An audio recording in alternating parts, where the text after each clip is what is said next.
yang di-Pertuan Agong Al-Sultan Abdullah Riayatuddin Al-Mustafa Bilal Shah sudah menerima nama calon bagi jawatan yang di-Pertuan Negeri TYT Sarawak yang baru.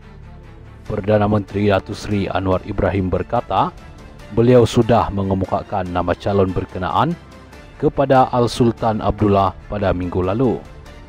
Tanpa memperincikan nama calon berkenaan, beliau berkata ia akan diumumkan dalam masa terdekat.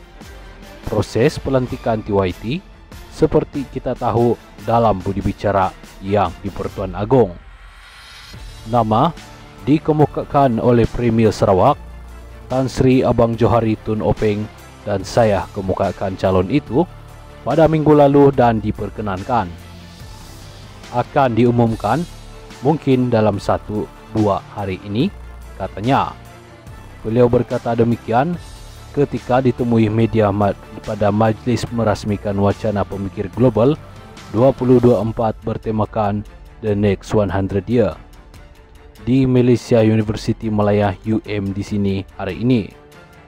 Perdana Menteri tidak mendedahkan nama yang dikemukakan beliau kepada yang di-Pertuan Agong, namun ura-ura sebelum ini mengatakan Tan Sri Wan Junaidi Tuanku Jaafar meletakkan jawatannya sebagai Speaker Dewan Negara beberapa hari yang lalu.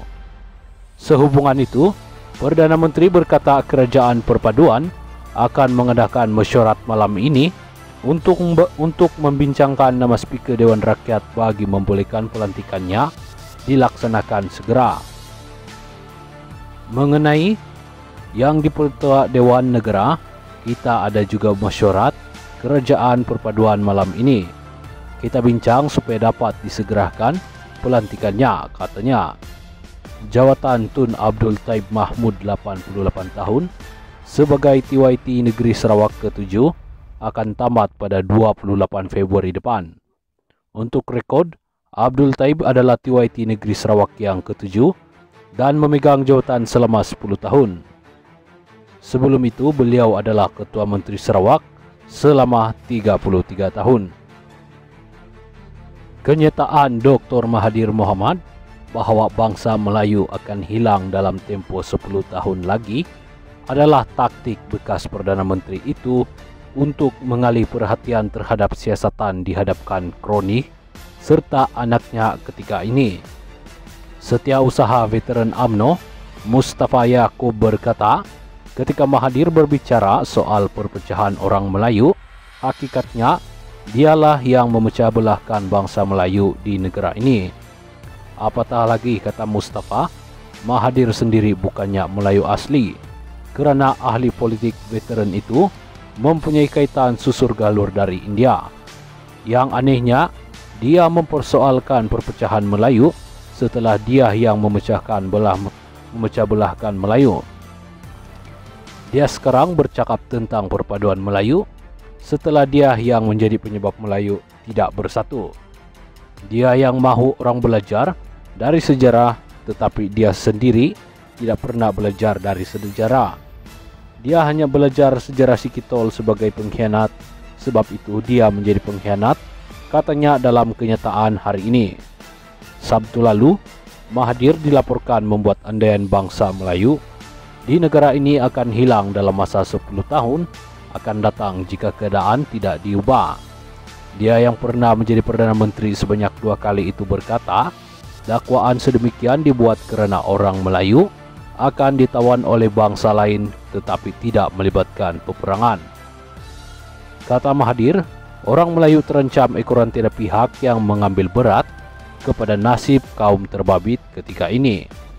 Kita tahu negara dah hilang banyak, nak kata tak tahu tak boleh. Kita hilang 4 negeri di utara, Pulau Riau, Singapura, Pulau Pinang, dan dalam 10 tahun lagi bangsa Melayu akan hilang. Kita, bangsa Melayu, akan hilang negara.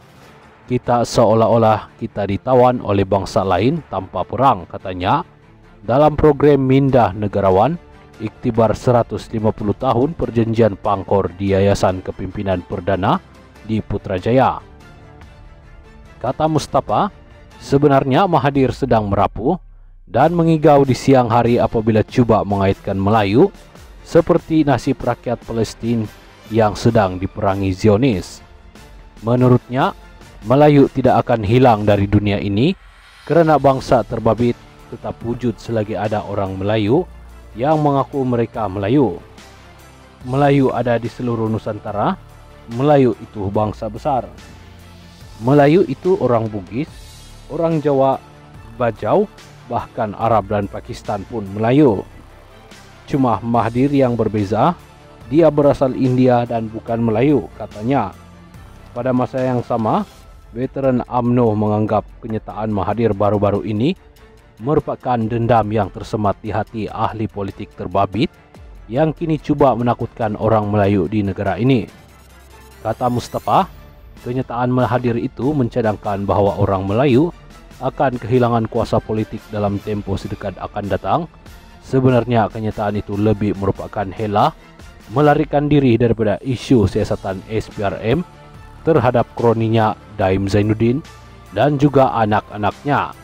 Dia sedar dia semakin tertekan dan tidak relevan, jadi supaya dilihat terus relevan, maka dia membangkitkan cerita Melayu hilang kuasa, katanya.